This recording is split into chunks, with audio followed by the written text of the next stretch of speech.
Assalamualaikum warahmatullahi wabarakatuh. Apa kabar anak-anakku semuanya? Berjumpa lagi dengan saya pada materi pelajaran bahasa Indonesia, yaitu kita akan masuk materi yang kedua. Materi yang kedua adalah informasi dalam teks laporan hasil observasi. Pada pertemuan kemarin kalian sudah membahas tentang contoh teks laporan hasil observasi.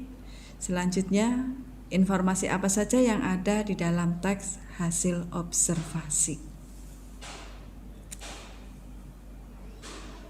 Saya ulas kembali contoh teks laporan hasil observasi yang telah disampaikan pada pertemuan kemarin, yaitu observasi MAN 1 Banyumas. Informasi yang terdapat di dalam observasi MAN 1 Banyumas yang pertama adalah MAN 1 Banyumas merupakan lembaga pendidikan formal yang berbasis ilmu umum dan agama yang beralamat di Jalan Senopati 1 Arcawinangun, Kecamatan Purwokerto Timur, Kabupaten Banyumas. Selain itu, MAN 1 Banyumas juga merupakan sekolah lanjutan atas yang diakui oleh masyarakat umum, baik status maupun keberadaannya. MAN 1 Banyumas diresmikan oleh Menteri Agama Republik Indonesia pada tanggal 5 Oktober 1962 bertepatan tanggal 6 Jumadil Awal 1382 Hijriah. Adapun sebagai perintis dan pembinanya adalah Noto Suwiryo, M. Effendi, Musalim Ridho, dan Arif Waspadi. Lokasi MAN 1 Banyumas berdiri pada tahun 1962 sampai dengan 1993, yaitu berada di Kompleks Perguruan Al-Hidayah Karangsuci, Purwonegoro, Purwokerto, dengan status menyewa kepada Yayasan Al-Hidayah atas bantuan pemerintah dan biaya dari pemerintah. Kemudian secara berangsur pemerintah memberikan bantuan bangunan gedung lengkap dengan menggulirkan dana DIP yang dibangun di atas tanah sumbangan wali murid melalui pengurus BP3. Dan akhirnya MAN 1 terletak atau berlokasi di Desa Arcawinangun, Purwokerto Timur. Kini dengan adanya keputusan Menteri Agama Republik Indonesia nomor 810 tahun 2017 tanggal 5 Oktober 2017 tentang perubahan nama Madrasah Aliyah Negeri di Provinsi Jawa Tengah, MAN Purwokerto menjadi MAN 1 Banyumas. Fasilitas pendidikan yang terdapat pada madrasah ini antara lain masjid, ruang belajar, ruang multimedia, perpustakaan, laboratorium biologi, laboratorium fisika, laboratorium kimia, laboratorium bahasa, internet, laboratorium komputer, sarana musik band, alat musik hadroh, lapangan olahraga, kantin dan koperasi, aula serbaguna, serta studio foto jurnalistik, taman dan gazebo, serta parkir yang luas. Nah, dengan fasilitas yang lengkap diharapkan dapat membuat suasana belajar dan mengajar yang nyaman serta menyenangkan sehingga siswa-siswi MAN 1 Banyumas dapat meningkatkan prestasinya melalui bidang akademik dan non-akademik. Itulah contoh teks laporan observasi yang kemarin sudah dibahas. Sekarang informasi yang terdapat di dalam teks laporan hasil observasi. Informasinya yang pertama yaitu berupa objek yang diamati, yang kedua berupa ide pokok pada tiap paragraf, dan yang ketiga adalah fakta yang terdapat di dalam teks. Nah, kembali kepada nomor 1 ini, objek yang diamati, berarti objeknya tentang MAN 1 Banyumas. Kemudian ide pokok tiap paragraf itu tadi ada beberapa paragraf yang membahas, pertama adalah tentang pernyataan umum, yang kedua tentang rincian-rinciannya, serta yang ketiga adalah membahas tentang manfaatnya.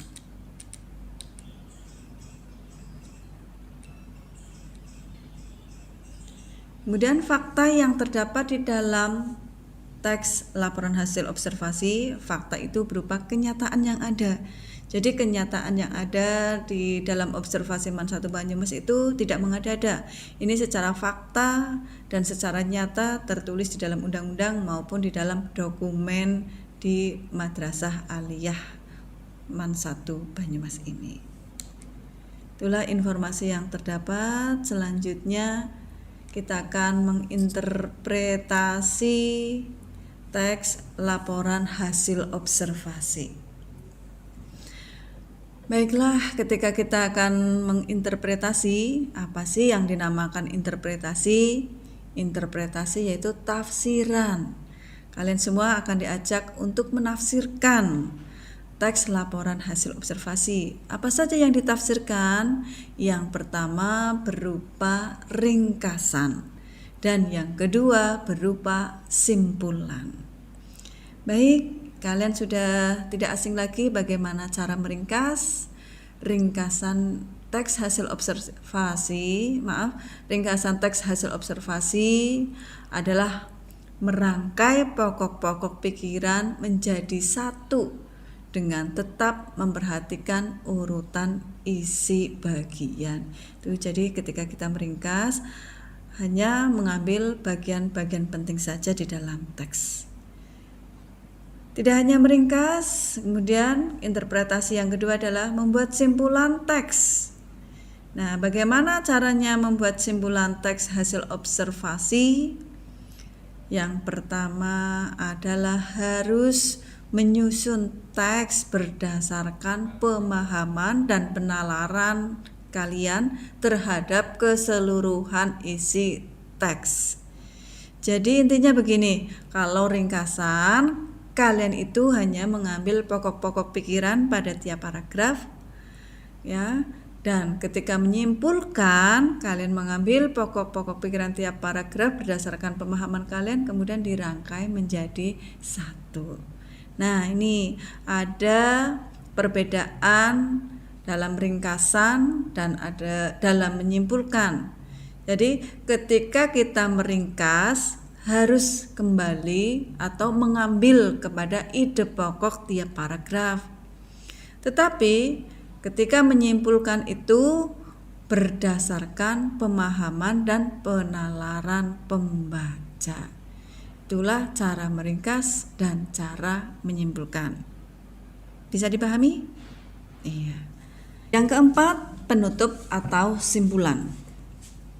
Ya, kita ulas dari yang pertama yaitu definisi atau pernyataan umum. Definisi berisi tentang pembuka, bisa jadi pengertian tentang apa yang dibahas. Biasanya ditandai oleh kata kunci adalah, merupakan, ialah, yaitu. Kemudian yang kedua, deskripsi bagian. Nah, deskripsi ini menjelaskan perincian atau bagian-bagian. Dan deskripsi manfaat berisi bagian dari manfaat yang dilaporkan.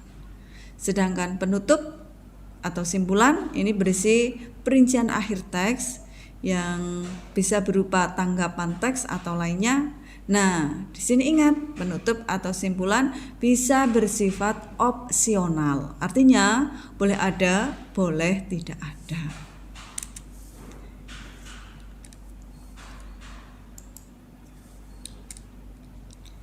Ya, kita akan mengamati struktur teks laporan hasil observasi tentang MAN 1 Banyumas.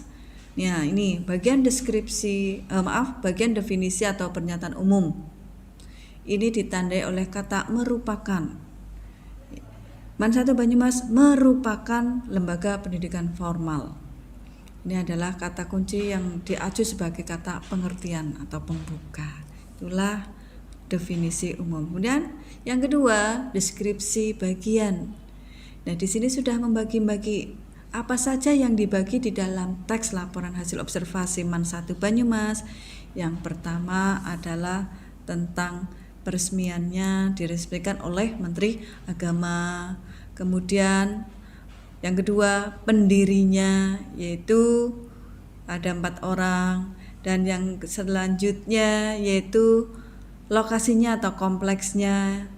Dan yang keempat ada lagi yaitu rincian atau bagian tentang perubahan nama Man 1 Banyumas, Man 1 Purwokerto menjadi Man 1 Banyumas.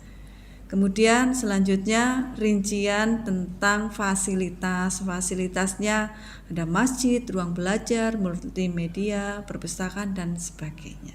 Itulah bagian-bagian yang dijelaskan di dalam deskripsi bagian. Kemudian yang ketiga, deskripsi manfaat.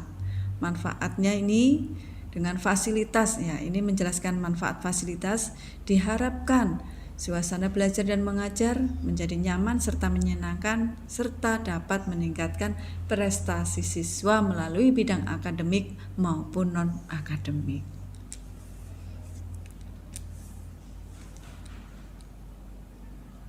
Oke, itulah struktur teks. Tadi tidak ada penutup ya, karena penutup bisa bersifat opsional, bisa ada, bisa tidak ada. Selanjutnya kita akan ke bagian kebahasan dalam teks laporan hasil observasi. Ada apa sih kebahasan di dalam teks laporan hasil observasi?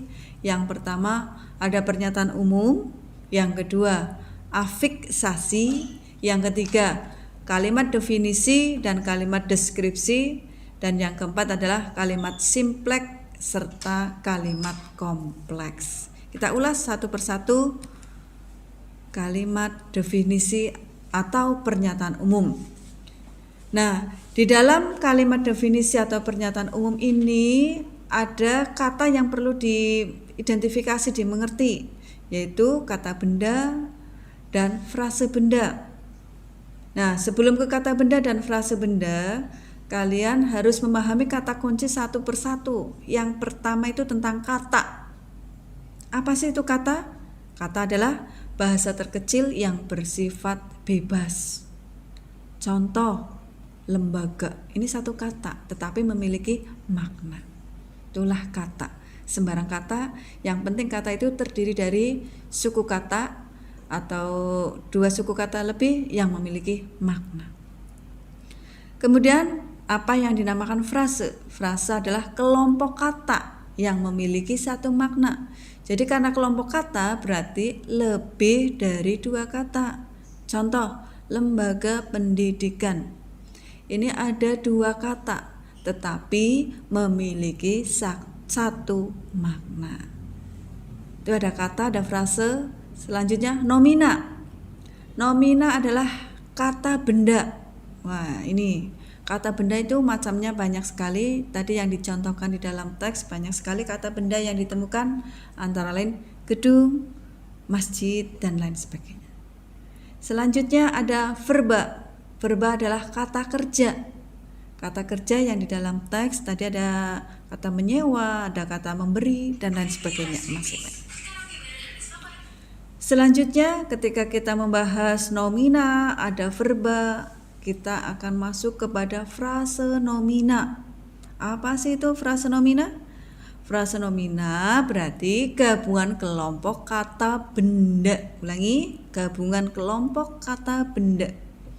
Contoh, lembaga pendidikan, wali murid, ruang belajar. Ini gabungan kata yang merujuk kepada kata benda. Dua kata lebih yang dijadikan yang memiliki satu makna, tetapi berasal dari kata benda. Itulah tadi. Selanjutnya frase verba. Frase verba adalah gabungan kelompok kata kerja. Nah, contoh meningkatkan prestasi. Ini adalah kata kerja. Jadi dua kata yang tergabung menjadi satu. Itulah pada kebahasaan di definisi umum yang diidentifikasi ada kata, frase, nomina, verba, frase nomina, dan frase verba. Nah, ada contoh kalimat definisi atau pernyataan umum. Di sana ada dua, tadi ditemukan di paragraf pertama. Contoh, Man 1 Banyumas merupakan lembaga pendidikan formal yang berbasis ilmu umum dan agama yang beralamat di Jalan Senopati 1 Arcawinangun, Kecamatan Purwokerto Timur, Kabupaten Banyumas. Ini yang merujuk kepada pernyataan umum adalah kata kunci merupakan. Yang kedua, MAN 1 Banyumas merupakan sekolah lanjutan atas yang diakui oleh masyarakat umum baik status maupun keberadaannya. Ini juga ditunjukkan oleh kata kunci merupakan. Itulah contoh definisi atau pernyataan umum. Yang kedua, kebahasan yang kedua adalah afiksasi. Kalian sudah tidak asing lagi, afiksasi adalah kata bentukan. Nah, atau kata yang sudah mendapat penambahan, baik itu awalan, akhiran, maupun sisipan. Contoh, asal kata pendidikan. Kata pendidikan ini dimuat dari asal kata didik, mendapat awalan pen, mendapat akhiran an, menjadi pendidikan. Ini salah satu contoh afiksasi atau kata bentukan atau kata yang sudah mendapat imbuhan.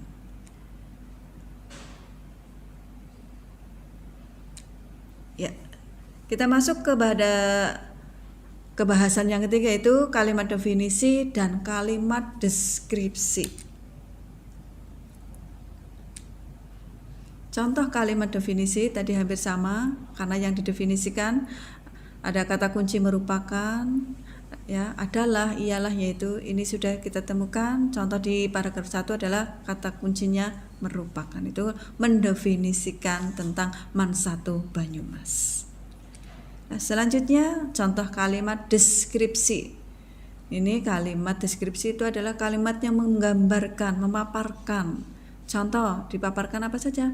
Sebagai perintis dan pembinanya adalah Noto Suwiryo, M. Effendi, Musalim Rito, dan Arif Waspadi. Ini mendeskripsikan tentang pendirinya.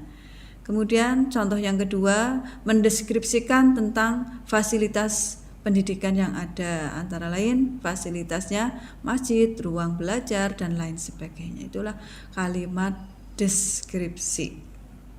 Paham ya? Selanjutnya kita akan membahas aspek kebahasaan yang keempat, yaitu kalimat simpleks dan kalimat kompleks. Nah, apa sih kalimat simpleks? Kalimat simpleks itu kalimat yang hanya terdiri dari satu struktur verba utama. Contoh, MAN 1 Banyumas merupakan lembaga pendidikan formal. Ini hanya satu kalimat, verbanya adalah tadi kata kerja. Oke. Kemudian yang kedua adalah kalimat kompleks. Kalimat kompleks itu kalimat yang terdiri dari satu aksi atau peristiwa yang memiliki lebih dari satu verba utama. Oke, selanjutnya di kalimat kompleks ini ada kalimat kompleks hipotatik dan kalimat kompleks parataktik. Untuk lebih jelasnya nanti ada kalian contoh di buku referensi yang kalian pegang, unsur kebahasaan dan contoh-contohnya. Itu. Jadi pada pelajaran hari ini tadi sudah membahas yang pertama adalah contoh teks laporan hasil observasi yang diulas kembali. Yang kedua adalah interpretasi, dan yang ketiga struktur teks laporan hasil observasi. Yang keempat adalah kebahasaan di dalam teks laporan hasil observasi. Demikian pada pertemuan yang kedua. Semoga ini bermanfaat dan kalian semuanya bisa memahami. Terima kasih atas perhatiannya. Assalamualaikum warahmatullahi wabarakatuh.